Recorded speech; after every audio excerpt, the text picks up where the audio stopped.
Haji lagi, umroh lagi, haji lagi, umrohnya Ramadan.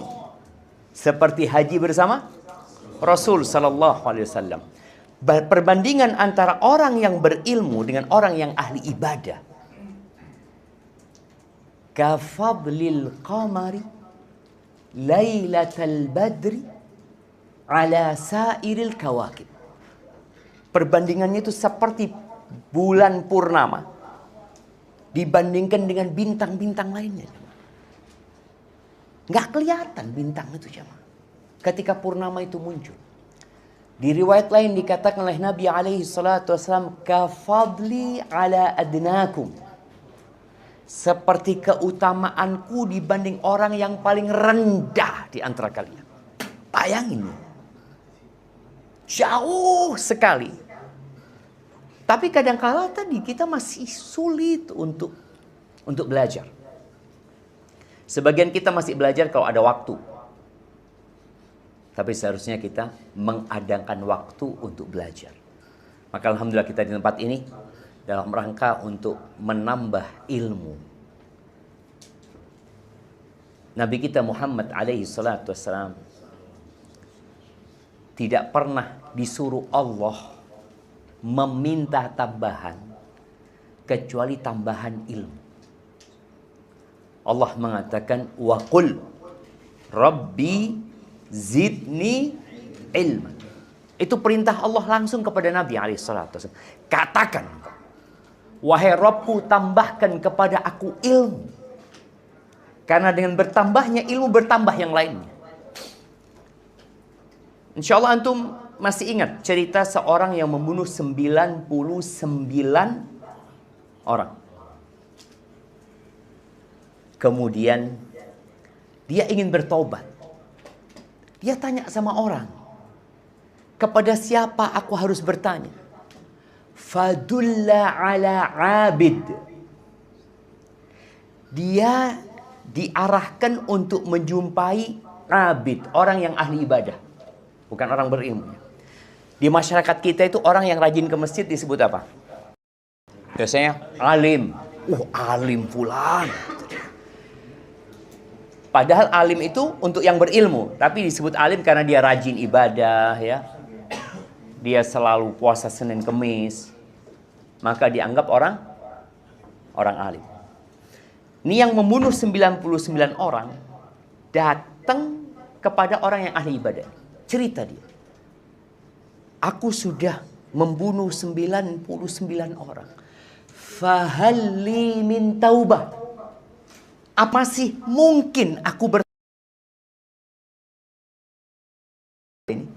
Orang ahli ibadah itu kan benci kesehatan. Iya, dia ahli ibadah, dia dekat sama Allah. Kata dia nggak ada lagi, engkau sudah bunuh 99 orang. Nggak ada.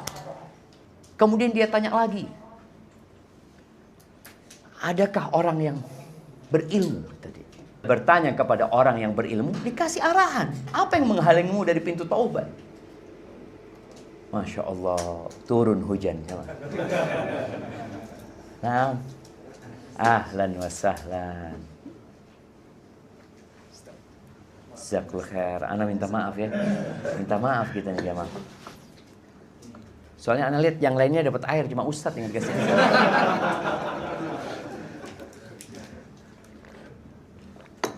Ini menebus dosa, langsung dikasih 2 sama mereka. Baik jemaah, bicara keluarga.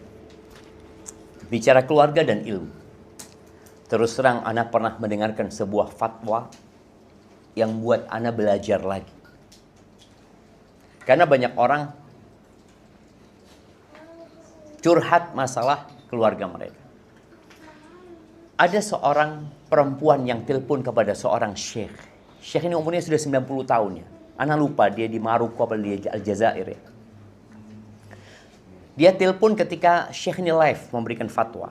Ditanya, Syekh tadi ya, ana mau tanya, apa yang harus ana lakukan? Apa masalahmu? Suamiku itu pemabuk. Tadi malam dia pulang, di tengah malam aku habis sholat malam, Syekh. Dan aku sedang membaca Al-Quran. Dia masuk rumah, Quran itu dia robek-robek, Syekh.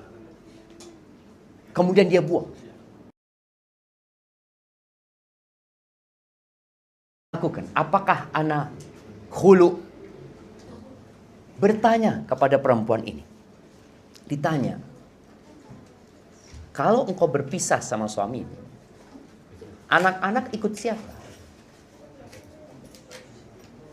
Kayaknya ikut suami. Aku orang nggak punya, aku dari kampung. Gitu.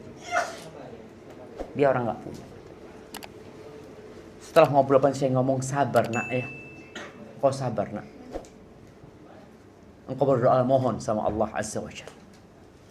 Karena kalau engkau tinggalkan suamimu, anak dia ditanya, punya anak berapa? Engkau punya anak 5. Kalau engkau berpisah sama suamimu, yang mabuk jadi 6. Yang mabuk jadi 6. Anak-anak akan ikut bapaknya, karena bapaknya orang fulus. Si emak ini gak akan bisa ngambil anak-anak. Sabar. Kau banyak berdoa, berkhidmat sama suamimu ya. Sabar nak, kata dia. Sudah selesai. Setahun kemudian, telepon lagi perempuan ini. Ketika Syekh sedang live lagi. Syekh ingat sama ana, Syekh kata dia. Syekh enggak, ana enggak ingat, kata dia. Binti, kata dia. Tua sudah sepuh Syekh ini jemaah. Kata dia. Ana yang dulu telepon Syekh, ana punya suami pemabuk, ana punya anak 5, dia ngerobek Al-Quran ya. Kemudian kau katakan aku suruh sabar, kata dia. Iya nak, gimana kabar suamimu? Alhamdulillah Syekh, suami ana sekarang yang buka pintu masjid kalau sholat subuh. Bayangin jemaah. Itu pentingnya ilmu. Ditambah lagi pengalaman yang panjang sehingga dia tahu memberikan fatwa itu nggak saklek gitu ya. Ya sudah bisa gitu, enggak. Memang kalau bicara secara hukum agama, boleh nggak dia gugat cerai? Sangat boleh sekali. Dapat suami yang kayak gitu sangat boleh sekali. Tapi tatkala berpikir keluarga ini bisa menjadi ladang pahala kalau engkau bersabar, dan terjadi, namun butuh kesabaran jemaah. Maka tadi itu pentingnya ilmu. Allahumma salli wa sallim ala sayyidina wa maulana Muhammadin wa ala alihi wa ashabihi ajma'in. Ya Allah, semoga salawat dan salam senantiasa tercurahkan untuk baginda Nabi kita Muhammad alaihi salatu wassalam, untuk keluarga beliau, untuk istri-istri beliau, untuk putra-putri beliau, dan untuk seluruh sahabat Nabi, dan semoga Allah meridhai kita bersama mereka. Amma ba'd, ahibati fillah. Kalau kita lihat ketika seorang membina rumah tangga, dan sebelum dia membina rumah tangga, biasanya dia akan bekerja agar dia punya modal untuk menikah. Pernah suatu hari Nabi alaihi salatu wassalam bersama para sahabatnya melewatin seorang pemuda yang gagah perkasa, yang kerjanya semangat sekali. Akhirnya para sahabat memberikan komentar. Laita hadza fi sabilillah, kata dia. Mereka mengatakan semangat dia, kerja keras dia, dedikasi dia dalam jihad di jalan Allah bukan untuk ngumpulin fulus. Sayang gitu loh. Sayang sekali orang bekerja tapi untuk dunia gitu.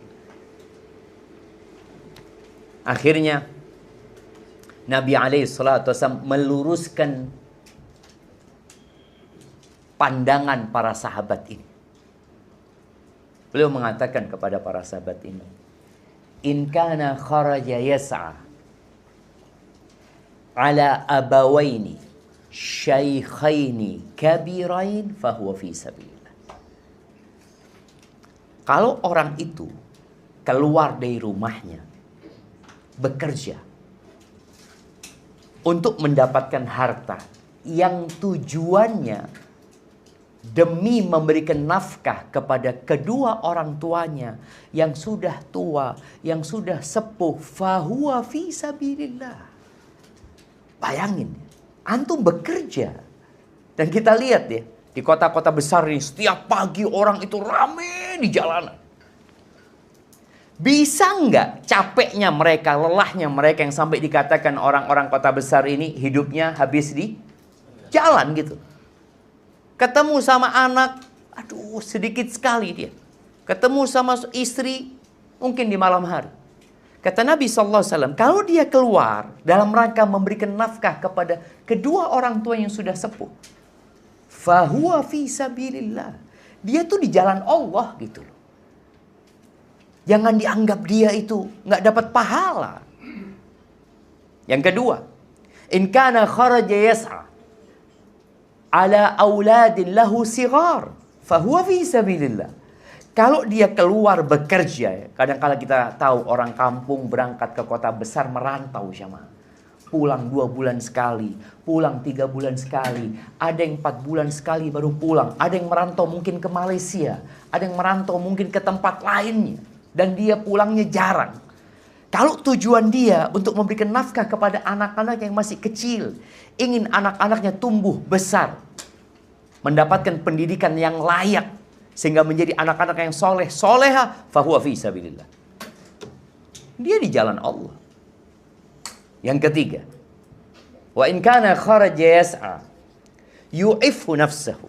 Kalau dia bekerja dalam rangka mencukupi dirinya, supaya dia tidak menjadi benalu di keluarganya, nggak minta terus. Kan ada sekarang kita lihat anak-anak muda yang sampai lulus kuliah masih merepotin orang tuanya.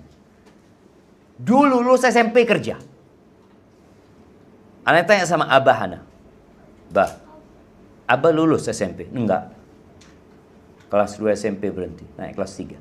Nah, kerja sudah. Karena rata-rata orang sekarang sekolah buat apa? Kerja. Dia nunggu kerja lulus kuliah, setelah lulus kuliah ngapain? Ngelamar kerja. Padahal seharusnya dia udah bisa bekerja sebelum itu. Nih kalau orang ini keluar bekerja dalam rangka mencukupi dirinya, supaya tadi nggak jadi benalu, ngerepotin orang lain, ngerepotin orang tuanya.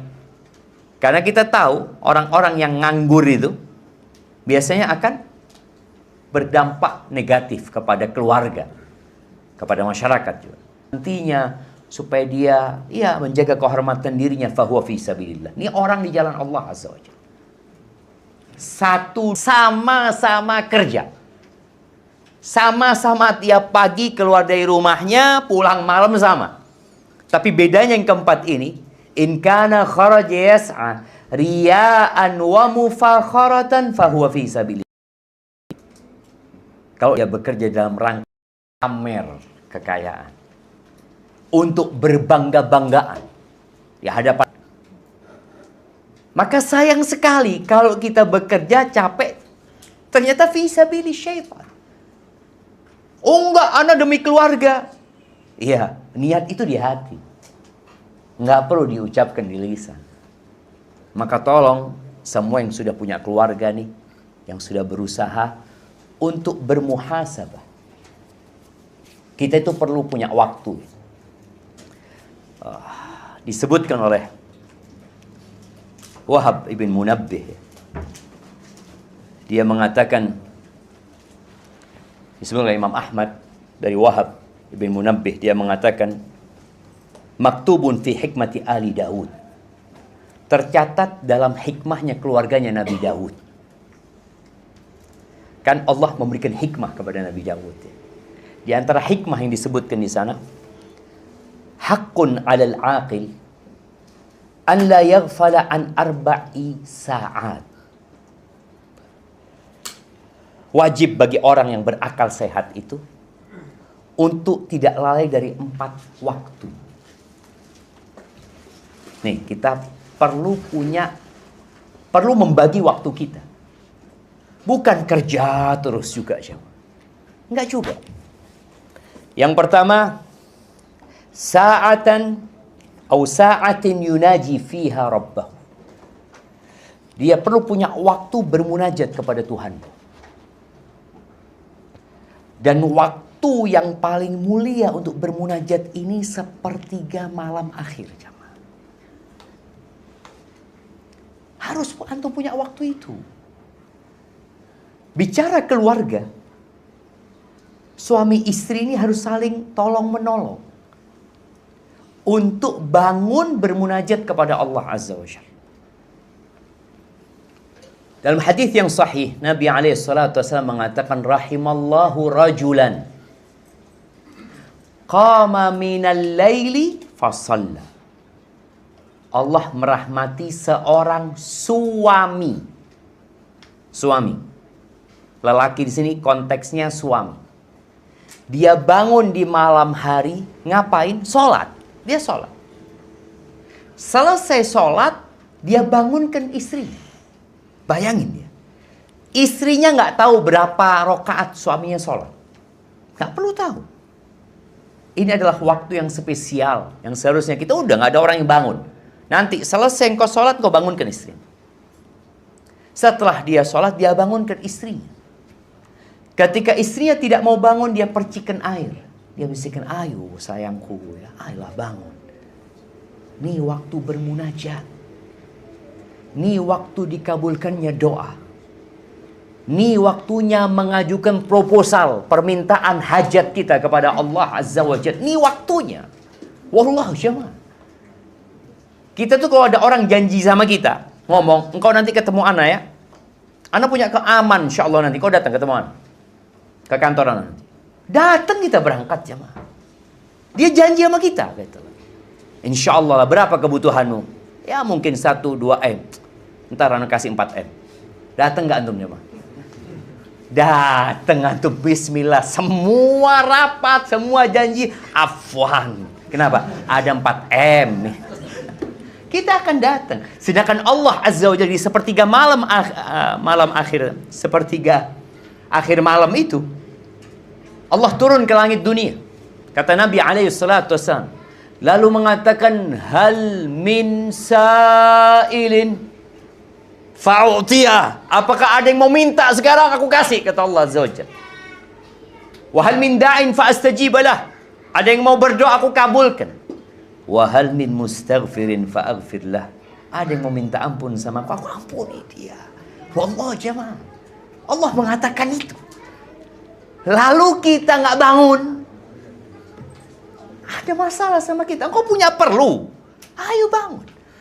Mungkin suami istri ini nggak selalu suaminya yang soleh. Nah, lebih soleh suami apa istri?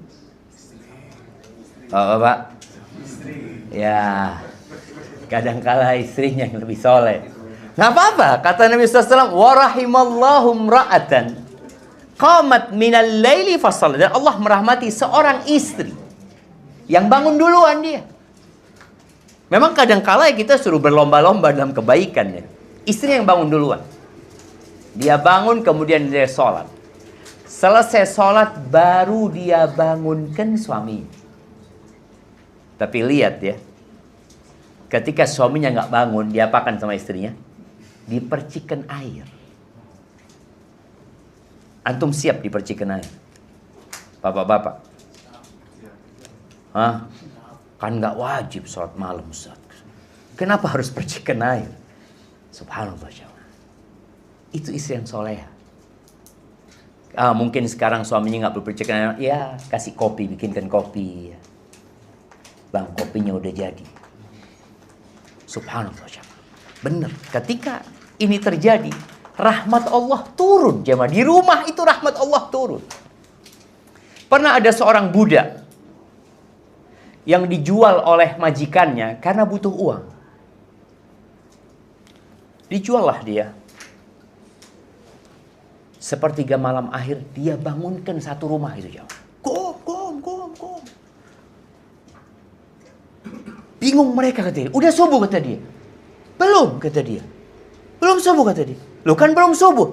Oh, kalian bangun kalau subuh saja kata dia. Paginya budak ini kembali ke majikannya. Balikan duitnya itu kepada mereka. Kalian jual aku kepada orang yang tidak sholat kecuali subuh. Bayangin. Sampai budaknya ini, karena hidup di keluarga yang selalu sholat malam, dia nggak kuat ketika harus hidup dengan majikan baru yang sholatnya cuma subuh. Jemaah, kita disuruh berlomba-lomba dalam kebaikan.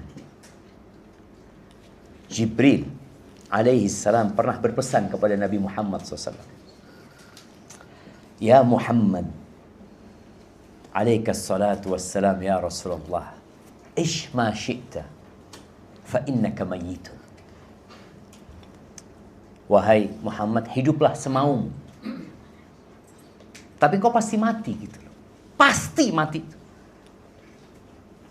Wa'mal ma syi'ta, fa innaka majziyun bih. Dan beramallah sesukamu. Mau-mau sudah beramal. Engkau pasti dibalas sudah. Dan kita tahu, faman ya'mal mithqala dzarratin khairan yarah wa man ya'mal mithqala dzarratin syarran yarah. Sekecil apapun, kalau itu kebaikan, akan dibalas sama Allah. Engkau akan mendapatkan balasan. Tapi sebaliknya, wa ahbib man syi'ta fa innaka mufariquh. Silahkan engkau cintai siapa yang engkau mau, tapi pasti engkau berpisah sama dia. Kita akan berpisah dengan rumah kita. Kita akan berpisah sama istri kita. Kita akan berpisah sama orang tua kita. Bahkan sebagian orang sudah berpisah sama orang tuanya. Udah gak ketemu lagi sama ayahnya, gak ketemu lagi sama emaknya, udah gak ketemu lagi, sudah selesai. Dan dia pun akan berpisah sama anak-anak. Lalu kata Jibril, wa'lam anna syarafal mu'min qiyamuhu bil-lail. Ketahuilah bahwa keutamaan orang beriman, kemuliaan orang beriman itu qiyamul lail, jemaah. Qiyamul lail. Jadi kalau antum sedang berusaha mencari kemuliaan, kita lihat banyak orang-orang mencari kemuliaan dengan jalur ya mencalonkan diri jadi presiden, mencalonkan diri jadi bupati, mencalonkan diri jadi gubernur, apalah. Atau dia sibuk dengan mengumpulkan harta, dia berpikir itulah kemuliaan. Syaraf. Kalau mau tahu orang mulia, qiyamuhu billah. Nggak ada orang tahu, cuma dia sama Allah Azza wa Jalla. Dan Allah akan kasih kemuliaan. Wa izzatahu istighna'uhu 'anil nas. Dan kehormatan dia ketika dia tidak bergantung dan tidak butuh sama manusia, enggak. Itu kemuliaan dan kehormatan. Maka tadi kata Wahab yang mengatakan bahwasanya perlu kita punya waktu bermunajat sama Allah Azza wa Jalla. Tapi tidak semua orang bisa qiyamul lail. Ya udah, antum cari waktu sebelum tidur mungkin. Ada orang kalau sudah tidur Ustaz, sulit bangun Ustaz. Nah, makanya pesan Nabi SAW kepada Abu Hurairah agar dia tidak tidur kecuali sholat witir. Ya udah, kalau antum nggak mampu sebelum tidur sholat witir, duduk sebelum tidur, antum ingat munajat sama Allah. Yang kedua, wasa'ah yuhasib fiha nafsahu. Dia perlu punya waktu mengkoreksi dirinya. Perlu dia punya waktu menilai dirinya. Subhanallah ya. Bagaimana cara menilai diri kita, jemaah? Salah satu yang ketiga ini nanti. Kita bisa menilai diri kita bermuhasabah, ya, untuk bermuhasabah hari itu umpamanya. Hari ini aku baca Quran berapa lembar ya? Kayaknya nggak ada baca Quran. Hari ini aku menghafal Quran berapa ayat ya? Kayaknya nggak ada. Oke, kalau menghafal mungkin berat. Hisabnya tahunan lah. Tahun kemarin aku ada tambahan surat baru nggak? Coba engkau berhisab. Boleh jadi nggak ada, jemaah. Umur nambah, hafalan Quran nggak pernah nambah. Segitu doang. Apa yang dihafal? Qul huwallahu ahad. Qul a'udzu birabbil falaq. Qul a'udzu birabbin nas. Tambah lagi. Tabbat yada abi lahabi wa tab. Idza jaa nasrullahi wal fath. Inna a'tainakal kautsar. Terus wal asri innal insana lafi khusr. Apa lagi? Qul ya ayyuhal kafirun. Apa lagi? Al-fil. Tambah at-takatsur ara'aital ladzi yukadzibu bid-din. 10, 11, 12. Umurnya sudah 30 tahun. Masa nggak ada nambah? Umurnya udah 35 tahun. Masa tetap hafalan Qur'annya? Ini salah satu model bermuhasabah ya. Banyak model lain.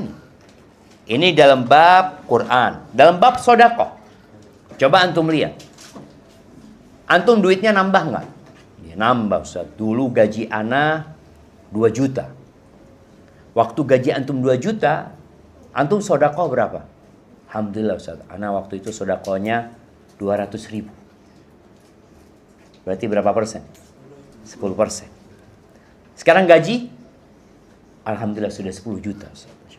Sedekah tetap 200.000. Anda bisa lihat, nggak naik jamaah. Teman, ingat ya, bahwasanya hisab pada hari kiamat itu persentase, bukan dengan jumlah nominal. Bukan. Oh, ini fulan sedekah 100 juta. Apa? Boleh jadi yang sedekah 2.000 lebih banyak yang 2.000 daripada yang 100 juta. Karena persentase tadi. Nabi SAW mengatakan sabaqa dirhamun mi'ata dinar. 1 dirham bisa mengalahkan 100 dinar. 100 dinar itu 4 on seperempat. Iya. 4 on seperempat jamaah. Bisa mengalahkan 1/10 dinar. 1 dirham itu 1/10 dinar. Ya berarti berapa jemaah? Kalau emas itu, kalau 4 gram setengah itu sekarang berapa? 10 juta? Anggap 10 juta lah. Berarti 1 dirham ini 1 juta. 1 juta bisa mengalahkan 1 miliar. Kok bisa? Para sahabat heran. Maka Nabi SAW menjelaskan. Itu orang yang sedekah 1 dirham, dia punya 2 dirham. Hartanya cuma 2 dirham. Kan ada orang yang kerja hari itu makan, ya udah, besok ya besok kata dia. Ada orang butuh dia kasih, separuh dia bagikan hartanya. Dia mungkin dapat duit hari itu 100.000, 50.000 dia berikan kepada orang. Atau dia masuk masjid, dia taruh 50.000. Dia bawa pulang. Setengah hartanya, 50%. Itu yang sedekah 1 miliar, yang 100 dinar, uangnya itu setumpuk di gudang jemaah. Ngambil segini doang dia. Dia taruh, dia bagikan. Makanya orang lain itu nggak bisa menghisap kita. Kita yang tahu bagaimana menghisap kita. Orang itu hanya bisa mengatakan jazakallah khair, barakallahu fik, wallah fulan sedekahnya ente kalau tahu. Dia sekali sedekah 100 juta. Ke sana 100 juta. Orang itu beranggapan banyak. Tapi kita karena persentase sedekah 1 miliar, duitnya 1 triliun, berapa persen? Aduh, fulan bakhil. 1 miliar itu hitungannya bakhil. Tuh yang sedekah 50.000, itu yang khair. Itu yang khair. Cuma kan orang memandang selalu nominalnya. Enggak, dia cuma 50.000 dia. Dia cuma punya 100.000, bayangin. 50% hartanya disedekahkan. Makanya Allah itu maha adil. Maka gimana orang miskin bisa ngalahkan orang kaya? Sama-sama sedekah kalau nggak punya uang. Tapi tadi persentase. Tolong bermuhasabah. Punya waktu bermuhasabah. Tadi bermuhasabah urusan niat kerjanya. Bermuhasabah urusan tadi kita bicara berkaitan dengan munajat sama Allah Azza wa Jal. Punya waktu bermunajat berkaitan dengan Qur'annya tadi. Engkau tambah nggak hafalan Qur'anmu ya. Kemudian zikrullah. Antum bermuhasabah.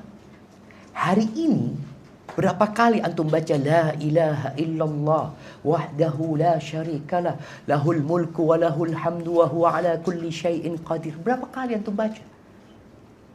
Kadang-kadang kita ya sudah habis sholat itu aja. Nggak ada tambahan. Kita bisa pegang handphone, scrolling itu 1 jam, hilang waktu kita jam. Tapi kita enjoy aja. Dan mungkin salah satu caranya, antum download aplikasi zikir. Sehingga malam hari antum bisa lihat berapa persen baterai HP-ku digunakan untuk buka zikir. Kan bisa dicek tuh. TikTok 30%, WhatsApp 20%, zikir 2,5%. Dia lihat, Quran belum ada, masih 0 jemaah. Itu cara kita bermuhasabah. Kalau kita nggak bermuhasabah sekarang, ya kita akan datang pada hari kiamat merasa sudah banyak kebaikan kita, ternyata enggak. Taib. Yang ketiga, itu tadi cara bermuhasabah ya dirinya. Ternyata Wahab mengatakan dalam Hikmah Al-Dawud, wasa'ah yakhlu fiha ma ikhwati alladzina yukhbirunahu bi'uyubihi wa yasduqunahu an nafsi. Dia perlu punya waktu sama sohib-sohibnya, minta koreksi. Penilaian diri itu bisa dengan diri kita tadi bermuhasabah, bisa dengan minta pendapat orang. Dan sekarang ada Google Form. Ada Google Form kan? Antum punya kawan umpamanya 10. Tolong antum koreksi diri anak. Gak usah sebut nama. Kalau sebut nama kan akhirnya kita ketemu, aduh, ini fulan yang ngeritiki anak kayak gini. Jangan, gak usah sebut nama. Kalau orang dulu suka jamaah, kalau ada yang ngeritik itu suka banget. Sampai Umar bin Khattab mengatakan, radhiyallahu anhu, rahimallahu rajulan ahda ilaina uyubana. Semoga Allah merahmati orang-orang yang menghadiahkan kepada kami aib-aib kami. Terus terang kadang-kala kita itu nggak melihat kita punya aib. Contoh nih, di belakang punggung antum, di punggung antum ini ada bekas cat warna putih karena antum nempel di tembok, kemudian membekas tuh putih. Antum kelihatan? Nggak kelihatan. Siapa yang kelihatan? Orang lain. Maka di sini kenapa kita butuh sama orang lain untuk mengkoreksi diri kita? Dan Nabi SAW mengatakan, al-mu'min mir'atu akhi. Mukmin itu cermin buat saudaranya.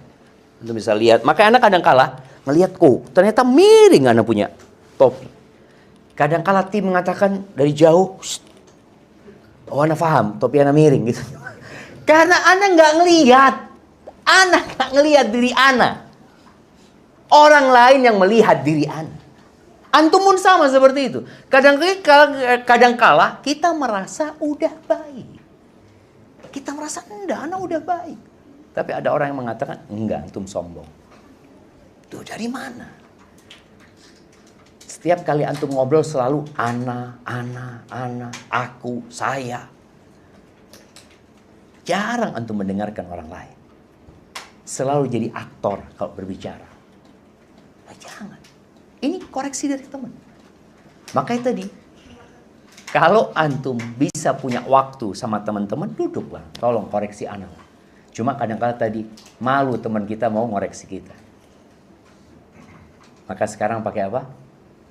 Google Form. Atau ada aplikasi lain lah ya. Kita minta sama dia. Kalau enggak dibikin dulu. Supaya kita tahu indikatornya apa aja gitu ya. Kita bikin, dia tinggal contreng. Supaya kita kan ada akhlak-akhlak buruk itu.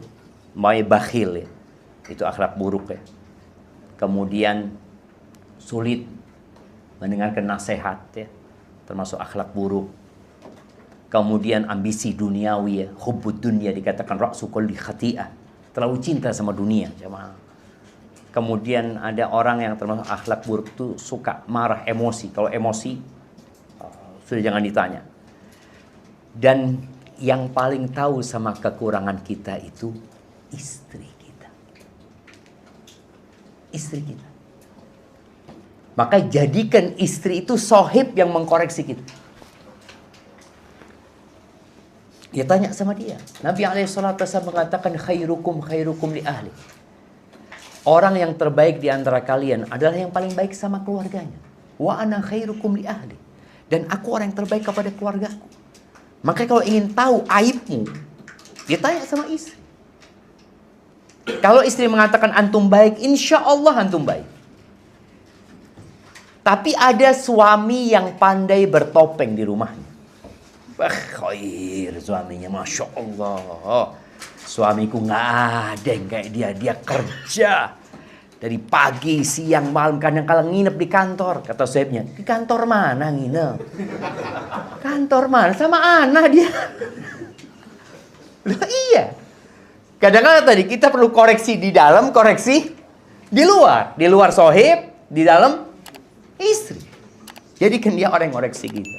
Dan para istri juga, para istri itu perlu koreksi. Dia perlu.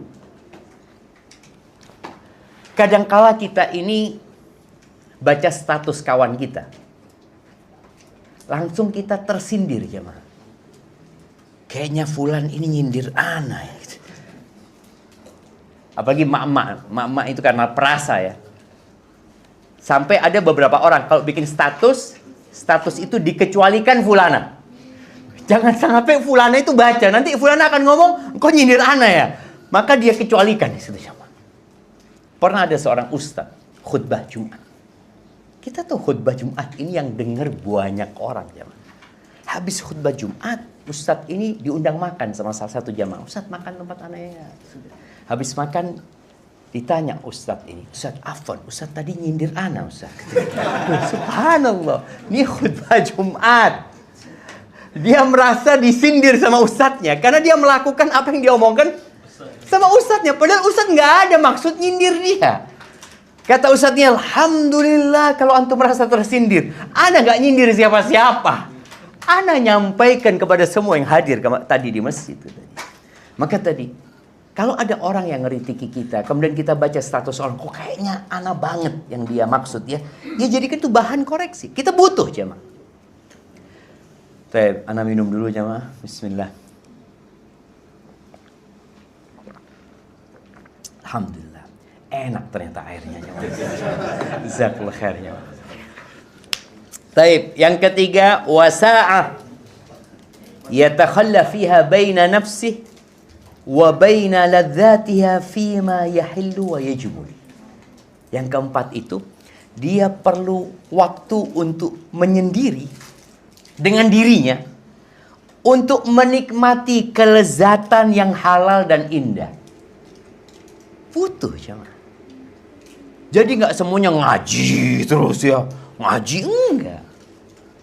Perlu waktu kita refreshing, rekreasi, makan bareng-bareng ya. Kulineran umpamanya lah. Sekali-kali boleh. Pokoknya yang halal dan yang indah, nggak apa-apa. Liburan kayak. Lalu dikatakan fa inna fi hadhihi sa'ah, di waktu yang keempat ini, aunan ala tilka sa'at wa ijmaman lil qulub ya. Ini menjadi penolong untuk 3 waktu tadi. Dan untuk merehatkan hati supaya nggak terlalu capek. Maka kita tuh dalam keluarga jangan selalu kajian sama keluarga datang sini baca Quran. Tuh, ajaklah sekali-kali istrinya. Jalan kek, liburan kek, anak-anak juga diajak. Jadi jadikan keluarga ini benar-benar ladang pahala. Karena sejatinya ketika Nabi SAW menyampaikan kepada para sahabat berkaitan dengan orang-orang yang menimbun harta. Walladzina yaknizuna adh-dhahaba wal fiddah thumma la yunfiqunaha fi sabilillah. Orang-orang yang menimbun emas dan perak kemudian mereka tidak menginfakkan di jalan Allah Azza wa Jalla, itu diancam neraka, diancam disetrika dengan hartanya jemaah. Maka para sahabat tanya, "Ya Rasulullah, lau alimna ayya malin khair." Kalau kami tahu harta apa yang paling baik, kami akan berusaha untuk mencarinya. Ayya malin afdal. Apa yang paling afdal daripada harta yang diburu oleh manusia? Kata Nabi SAW 3. Siapa yang menyebutkan? Ada hadiahnya? Yang bisa jawab. Ada hadiahnya nggak? Ada. Tinggal ngomong ada. Susah banget ngomong ada. Nah, fadal. Siapa yang mau jawab? Nah, fadal. 3. Iman. Keluarga.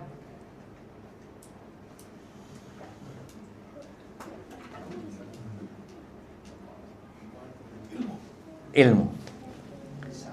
Ya, hampir jemaah. Hampir tepat, tapi belum. Nah, fadhal. Istri yang soleha. Istri yang soleha. Terus kendaraan yang baik. Kendaraan yang baik. Tempat tinggal yang luas. Juga, ya. Nah, tetangga yang baik. Tetangga yang baik. Itu jawaban benar, tapi bukan untuk pertanyaan ini. Oh, beda. Nah, itu 4 faktor kebahagiaan ya. 4 faktor kebahagiaan yang disebutkan oleh Nabi SAW ya. Istri yang soleha, rumah yang luas, kendaraan yang nyaman, kemudian yang keempat tetangga yang baik ya. Iya, enggak ini. Nah, fadhal. Lisan yang selalu berzikir. Lisan yang selalu berzikir. Hati yang selalu bersyukur. Hati yang selalu bersyukur. Istri yang soleha. Istri yang membantu suaminya urusan akhirat atau urusan keimanan. Ini 3. Nah, antum betul 1 aja tadi. Nah, yang itu betul 1 aja. Kasih hadiah 3-3-nya, nggak apa-apa. Ya, 3-3 dapat hadiah. Nah, kata Nabi SAW, afdaluhu lisanun dzakir. Afdaluhu, oh itu hadiah udah siap. Bagi-bagi. Nah, Masya Allah.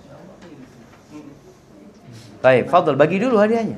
Nah, Masya Allah. Mabruk ya, mubarak habibi.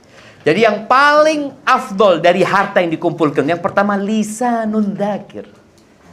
Lisan yang pandai berzikir.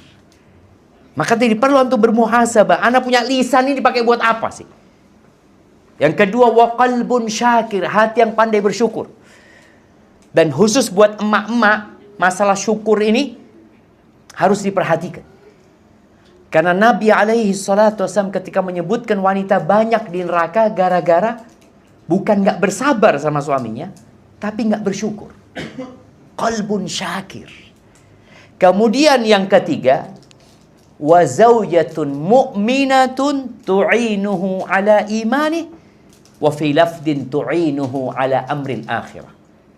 Istri yang beriman yang membantu suaminya dalam pekerjaan akhirat. Dalam pekerjaan yang menambah keimanan. Bukan istri yang membantu suaminya mencari fulus. Bukan.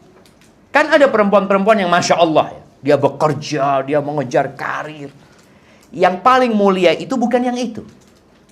Tapi yang membantu suaminya dalam urusan akhirat. Tadi bangunkan suaminya untuk sholat malam.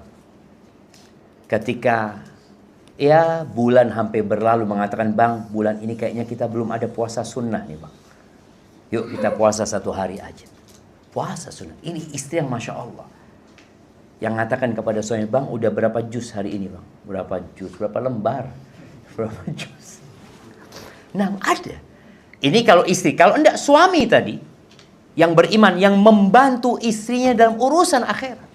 Itu harta yang paling mulia. Yang harusnya disyukuri.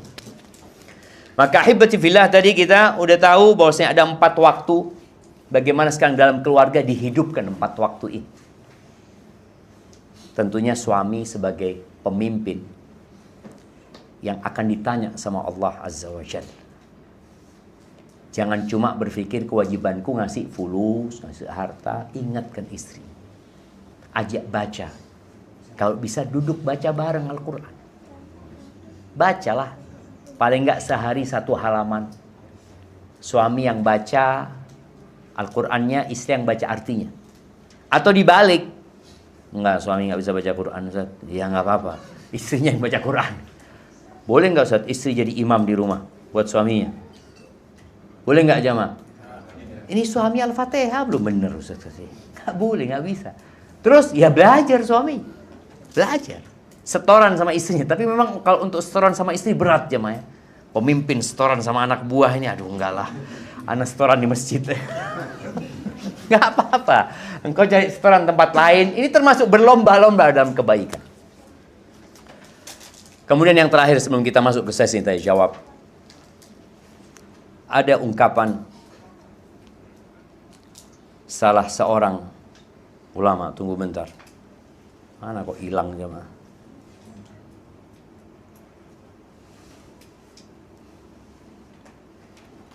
Iya.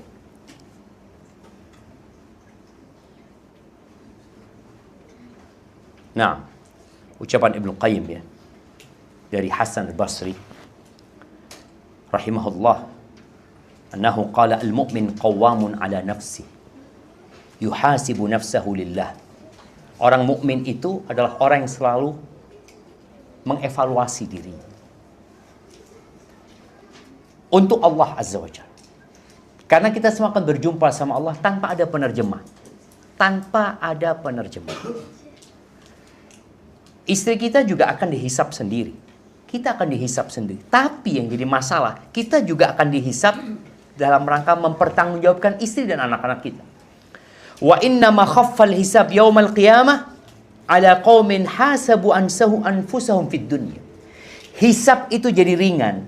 Di antara doa yang dianjurkan untuk dibaca, Allahumma hasibni hisaban yasira. Ya Allah, hisablah aku dengan hisab yang mudah. Kita berdoa, tapi ada usaha, ada upaya dari kita supaya hisab kita mudah. Maka kata Hasan al-Basri, menjadi ringan hisab pada hari kiamat ketika orang-orang itu di dunia menghisap diri mereka. Makanya kita tahu ada audit internal, ada audit eksternal. Audit eksternal itu akan jadi mudah tatkala kita secara internal sudah mengaudit diri kita. Jadi ketika mereka mengaudit sudah aman, tinggal ini, itu mungkin tinggal diperbaiki, tinggal disempurnakan. Maka begitu pula pada hari kiamat. Tatkala kita sudah menghisap diri kita, jadi ringan hisap pada hari itu. Wa innama syaqqal hisab yaumal qiyamah ala qaumin akhadhu hadzal amra min ghairi muhasabah. Menjadi berat hisap pada hari kiamat itu buat orang-orang yang memang dia meremehkan hal ini gitu. Dia meremehkan, sudahlah, Allah Ghafurur Rahim, Allah Maha Pengampun, Allah Maha Penyayang. Iya, tapi antum harus bermuhasabah agar kita tahu kira-kira amalan kita cukup apa enggak. Amalan sudah enggak banyak, kemudian belum tentu diterima lagi sama Allah Azza wa Jalla. Barakallahu fiik, itu mungkin dapat Anda sampaikan pada kesempatan kali ini. Tafadhol kalau ada pertanyaan ya. Biasanya yang banyak tanya ini emak-emak ya, karena bapak-bapak sudah merasa cukup ilmunya sudah. Nah, mau tanya lagi sama Ustaz gitu kan. Naam, tafadhol.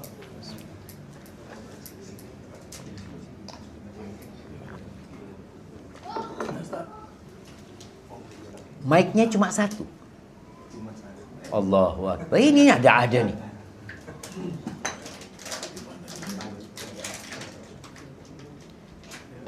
Bacainlah bismillah.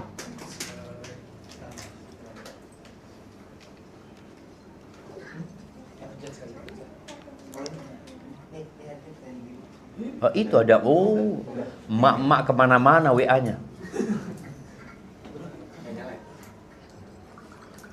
Makanya perlu dihisap itu. Sini Anda bacain sudah. Jazakallah khair. Pertanyaan titipan fulana. Insyaallah. Assalamualaikum Ustaz. Waalaikumsalam warahmatullahi wabarakatuh. Semoga Ustaz beserta keluarga diberikan rahmat dan lindungan Allah Azza wa Jalla. Amin. Mohon beri sarannya Ustaz untuk kedua orang tua kami. Usianya saat ini 60-70 tahun. Di rumah mereka beberapa tahun ini komunikasinya sudah semakin tidak baik. Umur berapa jamaah? 60-70. Tidur juga pisah ranjang. Umur berapa pisah ranjang? 60-70. Sang bapak dan ibu masing-masing mengeluhkan kekurangan pasangannya kepada anak-anaknya. Masing-masing inginnya pasangannya berubah. Tapi masing-masing bersikeras tidak mau berubah karena merasa karakternya sudah seperti itu. Kami ajak ke konsultan pernikahan pun tidak mau. Kami sangat menyayangkan kondisinya. Harus jadi tidak nyaman bagi mereka seperti ini. Qadarullah. Mohon saran terbaik dari Ustaz. Jazakallahu khairan. Nah, ini Anda jawab satu dulu ya. Ada banyak pertanyaan.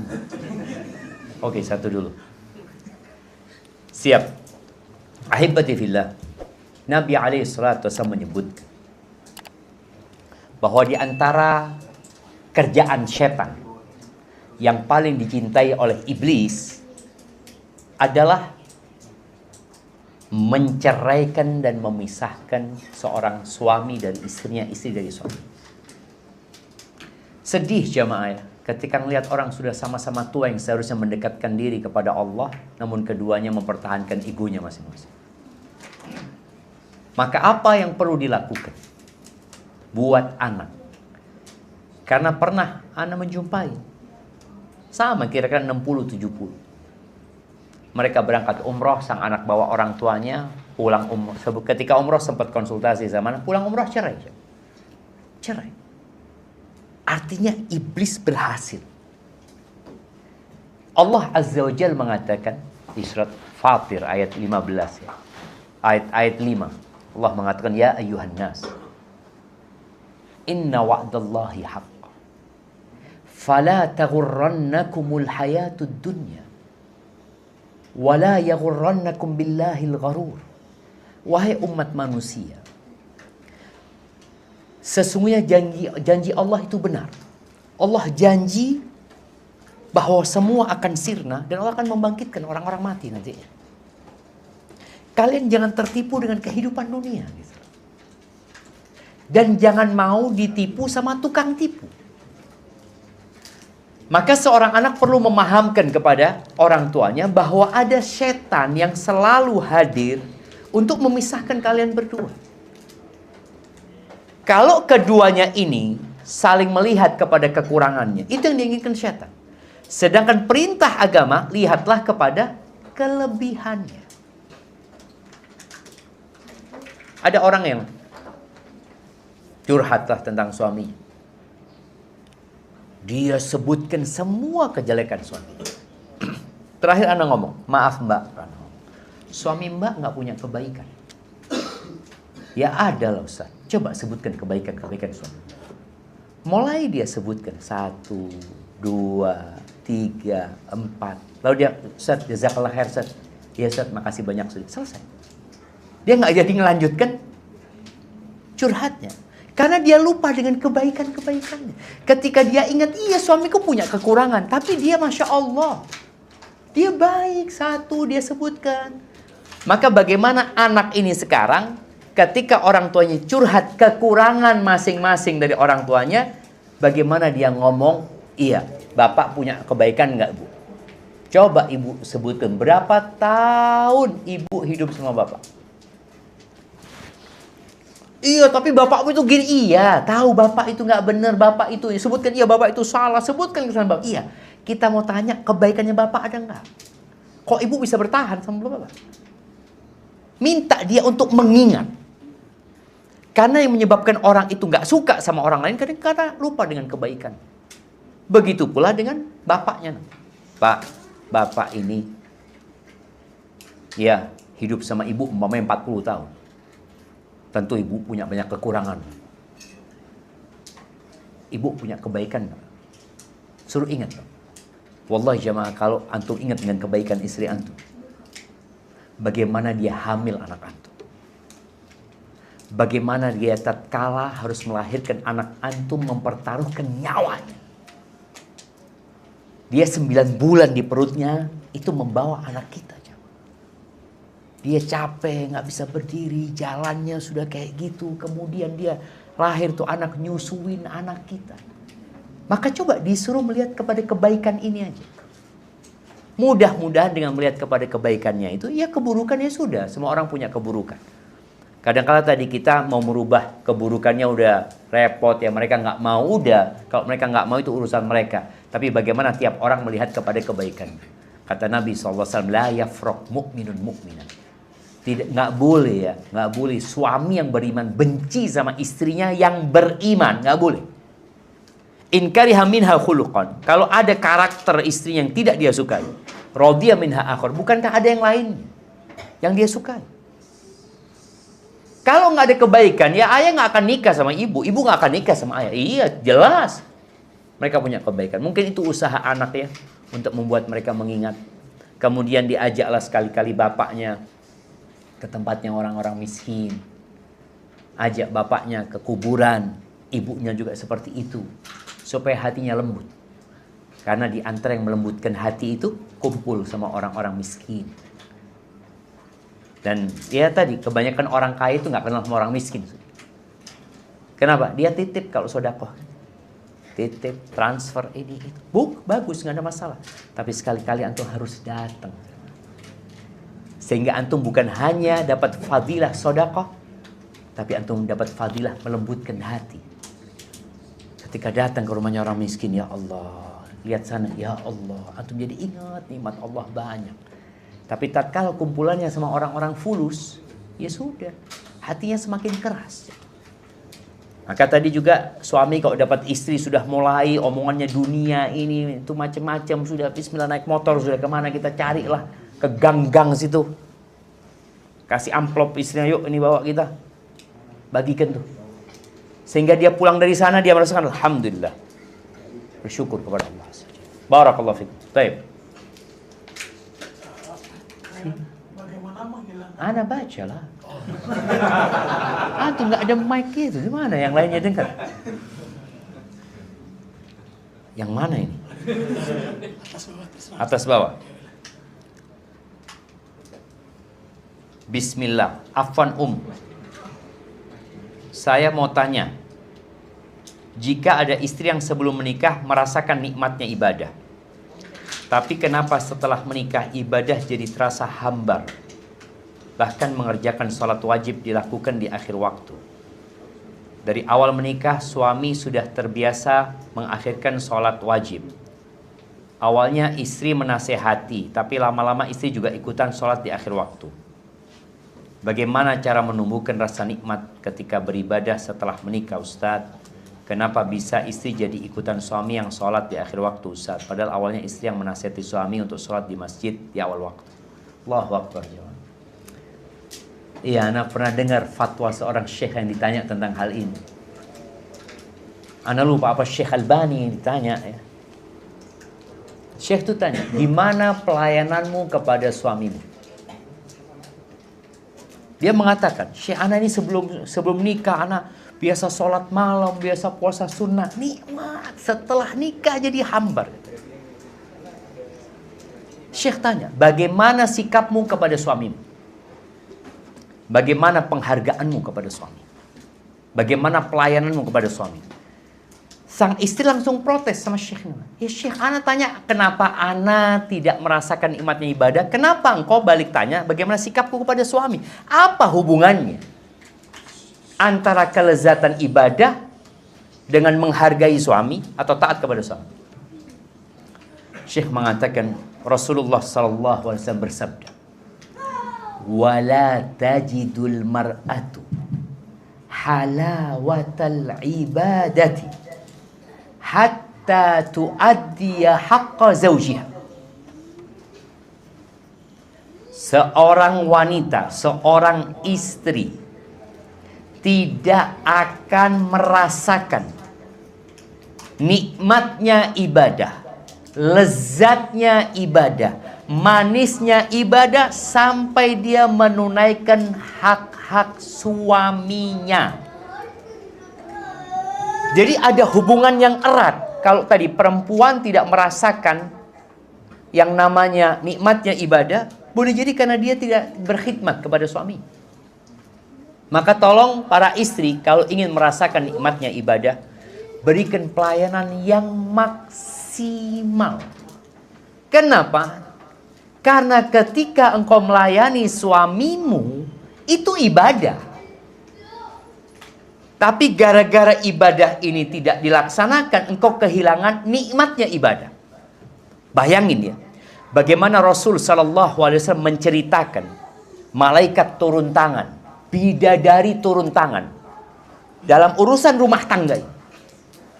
Seperti hadis Nabi SAW, "Idza da'ar rajul imra'atahu ila firashihi fa'abad fabata ghadban la'anathul malaikatu hatta tusbih." Apabila seorang istri diajak sama suaminya ke ranjang, lalu istri ini enggan, nggak nurut, mungkin dia capek atau ada alasan lain ya. Lalu suaminya marah, malam hari itu dia bermalam dalam kondisi marah. maka istri ini akan dilaknat malaikat sampai subuh. Karena kedamaian, kesejahteraan, keseimbangan dalam rumah tangga ini akan berdampak kepada yang lainnya. Maka malaikat turun tangan. Baik. Bidadari pun marah. Kalau ada seorang istri yang menyakiti suaminya, apa kata bidadari? Qatalakillah. Bayangkan, bidadari mengatakan, semoga Allah membinasakanmu. Kepada istrinya. Innama huwa dakhilun alaiki yushiku an yufariqaki. Dia itu cuma singgah di tempatmu. Bentar lagi dia pisah sama engkau dan bergabung sama kita. Kita lihat coba. Jadi perempuan itu ya harus sadar. Ini bukan masalah, oh ini ya karena ustadznya laki-laki mengatakan itu. Loh enggak. Karena memang seperti ini Allah menciptakan kehidupan. Ana punya sepupu di Belanda. Dia ngomong, Belanda Ustadz nggak ada pemimpin di rumah tangga. Yang ada suami istri itu sejajar, setara gitu. Loh, terus gimana? Mau gimana kata dia? Itu aturan yang ada di Islam. Dalam Islam enggak. Kehidupan ini tidak akan berjalan dengan baik kalau enggak ada pemimpin di dalam rumah tangga. Maka tolong tadi buat yang bertanya, kalau dia mengatakan dia tidak merasakan lezatnya ibadah, sepertinya pelayananmu kepada suamimu kurang. Perempuan itu nggak usah sholat qobliyah, nggak usah ba'diyah, nggak usah sholat malam, nggak usah sholat duha, nggak usah puasa Senin Kemis, nggak usah puasa Arafah. Kata Nabi SAW, idza shallatil mar'atu khamsaha, kalau perempuan sholat 5 waktu saja, 5 waktu saja, artinya nggak ada sholat lainnya. Wa shamat syahraha, dia puasa bulan Ramadan saja. Artinya kalau dia bermuhasabah, nggak ada, ana nggak pernah sholat sunnah Ustaz, ana cuma sholat 5 waktu. Baik, nggak apa-apa, itu yang wajib. Kemudian puasa hanya Ramadan, iya itu yang wajib. Tapi ada lagi yang wajib, wa ata'at zaujaha, dia taat, dia nurut, dia patuh sama suaminya. Buat ibu-ibu, lebih berat mana sholat sunnah, qobliyah, ba'diyah sama nurut sama suami? Qobliyah, ba'diyah, Senin Kemis mudah, tapi nurut sama suami, loh Ustaz, ana juga punya pendapat Ustaz. Tadi, nurut sama suami ternyata berat. Makanya cukup sholat 5 waktu, puasa Ramadan, taat sama suaminya, menjaga kehormatan dirinya. Qila laha udkhulil jannah, akan dikatakan kepada perempuan ini, silahkan masuk surga dari pintu mana saja. Mau masuk pintu jihad, fadol, pintu haji, padahal nggak pernah haji dia, boleh masuk. Dia mau masuk pintu Ar-Rayyan, bisa masuk. Kenapa? Karena dia taat sama suami. Perempuan ini nggak boleh puasa sunnah kecuali izin sama suaminya kalau suaminya ada di rumah. Bayangin ya.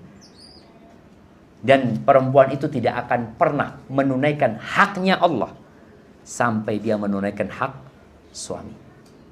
Barakallahu fikum. Nah, bagaimana? Loh, fadhal. Kita sampai subuh di sini. Nah, sampai subuh. Baik. Bismillah, pertanyaan kajian. Bagaimana menghilangkan kekhawatiran suatu saat suami meninggal? Dia nggak khawatir suaminya kawin lagi. Dia khawatir suaminya meninggal. Lalu saya dan anak-anak tak ada yang menafkahi. Dan belum ada rumah sendiri, masih mengontrak Ustaz. Tolong beri tips dan penguatan untuk kami. Subhanallah jemaah. Tambahin itu Ustaz, kalau suaminya nikah. Kalau suaminya gimana mau nikah lagi? Rumah nggak punya. Nikah lagi ya. Ya ada mafi fulus. Ada mafi fulus. Iya. Bicara kekhawatiran, kecemasan itu termasuk ujian dan bala. Ana izin minum lagi jamaah, bismillah.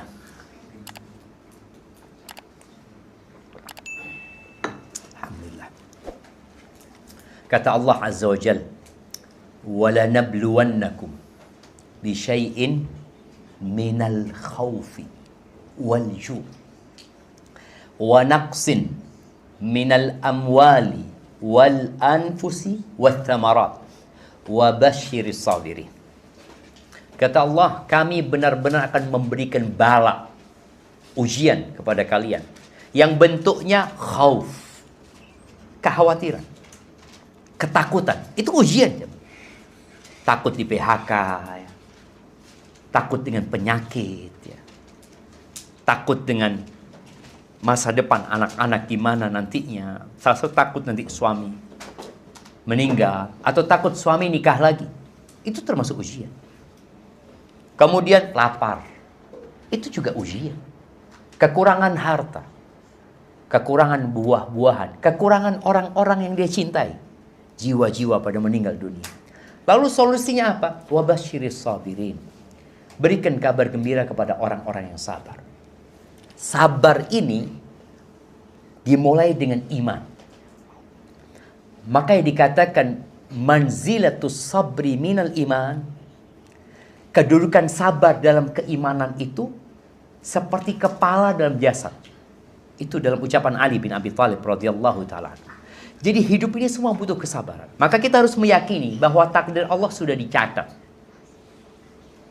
Engkau mengatakan khawatir suamimu mati. Kenapa kau nggak khawatir engkau dulu yang mati? Enggak, suami anak mulai sakit-sakitan. Emangnya kematian itu ada hubungannya sama sakit? Enggak ada. Wallah enggak ada, jemaah. Ada apa enggak ada? Enggak ada. Jadi jangan pikir orang kalau sakit mau mati gitu kan. Ini kanker, Ustaz. Oh, kanker. Iya, biasanya mati, Ustaz. Dulu yang sehat keluar rumah, naik motor ditabrak mati. Dan itu terjadi. Maka tolong jangan dikaitkan sakit dengan mati. Dokter pun mati walaupun nggak sakit. Maka buat seorang istri tadi ini, hendaklah dia menata kembali keimanan dengan takdir Allah Azza wa Jalla. Yang kedua, orang yang bergantung kepada seseorang, bergantung kepada sebuah pekerjaan, biasanya dia akan dikecewakan sama orang itu dan pekerjaan itu. Dan ana rasakan, ana rasakan. Haji kemarin, banyak orang mau pinjam fulus sama ana. Ana ngomong insya Allah habis hajian. Insya Allah habis hajian. Karena habis hajian dapat fulus gitu kan. Ternyata nggak ada berangkat haji kita jemaah. Orang itu anak, Ustaz gimana? Rencana mau pinjemin fulus habis hajian. Ya Allah, Anda ngomong ya Allah, memang nggak boleh kita bergantung dengan pekerjaan. Ketika kita bergantung dengan usaha, dengan sesuatu, kita akan dikecewakan. Karena seharusnya kita bergantung sama siapa? Sama Allah Azza wa Jalla. Ana benar-benar, iya ya Allah minta maaf. Ana benar-benar minta ampun sama Allah Azza wa Jalla. Karena kita mulai tergantung dengan sebab. Kita lupa bergantung dengan yang menciptakan sebab itu. Maka tadi, anti yang bertanya ini bergantung sama suami. Dan biasanya akan ditinggal sama suaminya nanti jamaah. Maka tolong dirubah. Bergantungnya sama Allah Azza wa Jalla. Sebelum anti lahir, sebelum anti punya suami, sebelum anak-anak itu lahir, sudah ditulis rizki dan ajalnya. Jadi nggak usah khawatir. Gitu. Makanya subhanallah, ada seorang penjual buah-buahan ya. Ana lihat fotonya di apanya? Di rombongnya dia itu ada tulisan pakai bahasa Arab. Tulisan itu berbunyi kaifa akhaful faqra wa ana abdul ghani. Dia mengatakan gimana aku takut dengan kefakiran sedangkan aku hambanya yang maha kaya. Tadi kita perlu tumbuhkan, kita ini hambanya Allah. Allah itu yang punya langit 7 lapis tuh jemaah.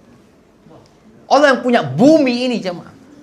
Tapi ketika kita bergantung sama fulan, sama Allah, kita akan dikecewakan. Maka tolong perbaiki keimanan. Allah mengatakan wa may yattaqillah, ini di surat Talaq, surat perceraian. Wa may yattaqillah yaj'al lahu makhraja. Barang siapa bertakwa kepada Allah, takwa ini puncaknya iman. Makanya Allah suruh orang-orang beriman bertakwa. Ya ayyuhalladzina amanu ittaqullah. Terus orang beriman, puncaknya takwa. Ketika dia bisa menjalankan perintah Allah dan menjauhi larangan. Wa may yattaqillaha yaj'al lahu makhraja. Allah akan kasih solusi. Wa yarzuqhu min haitsu la yahtasib. Allah akan kasih rizki dari arah yang tidak disangka-sangka. Tidak disangka-sangka. Ini kan tadi pertanyaannya, gimana ana kalau suami meninggal? Rumah masih ngontrak. Gimana nantinya? Karena dia cuma nyangka rizki itu dari sono gitu. Allah akan kasih rizki dari arah yang tidak disangka. Dari mana? Wallahu a'lam. Karena sejatinya rizki itu ada yang dicari dan ada yang mencari. Salah satu rizki yang mencari yang dapat hadiah tadi. Tahu-tahu dapat hadiah. Nggak ada dia berusaha datang dari rumahnya, anak mau cari hadiah. Nggak ada. Dapat hadiah. Kadang-kala ada orang kirim. Ada seorang ustadz dia ngomong. Tanya dia. Ustadz, anak tanya. Anak dapat kiriman tablet. Tapi nggak tahu siapa yang ngirim. Apa boleh anak pakai, kata dia. Anak tanya, namanya siapa yang ada di paket itu? Ya namanya anak. Insya Allah hadiah lah buat antum. Karena kalau namanya orang lain ya lain lagi. Ini namanya antum, berarti dia mau kasih hadiah cuma dia nggak mau tahu gitu. Ya sudah rizki. Itu ada rizki dari arah yang tidak disangka-sangka. Dan di antara rizki yang paling besar adalah nikmat sehat. Sehat. Siapa yang mau? Suaminya mati dapat uang 1 triliun, tapi setahun kemudian stroke. Mau? 1 triliun jemaah. Buat apa kalau sudah stroke? Jalan nggak bisa. Pakai kursi roda. Buat apa tuh duit jemaah? Maka nikmat sehat itu jauh lebih besar ya. Maka tadi bertakwalah kepada Allah. Allah akan kasih solusi dan bertawakallah. Artinya percaya dan menggantungkan kepada Allah. Hanya Allah yang bisa bantu anti. Fulana, nggak ada. Kalau nggak Allah yang menggerakkan hatinya, akan bisa mereka bantu kita. Barakallahu fiik, itu yang dapat Anda sampaikan. Kurang lebihnya mohon maaf, yang benar dari Allah Azza wa Jal. Yang salah dari diri Anda pribadi, Allah dan Rasul yang terbebaskan dari kesalahan itu. Alhamdulillah banyak ustadz-ustadz juga yang hadir di sini. Masya Allah. Kalau mungkin ada tambahan Ustaz, tafadhal Ustaz ana mohon undur diri. Sudah cukup Bapak. Subhanakallahumma bihamdika asyhadu an la ilaha illa anta astaghfiruka wa atubu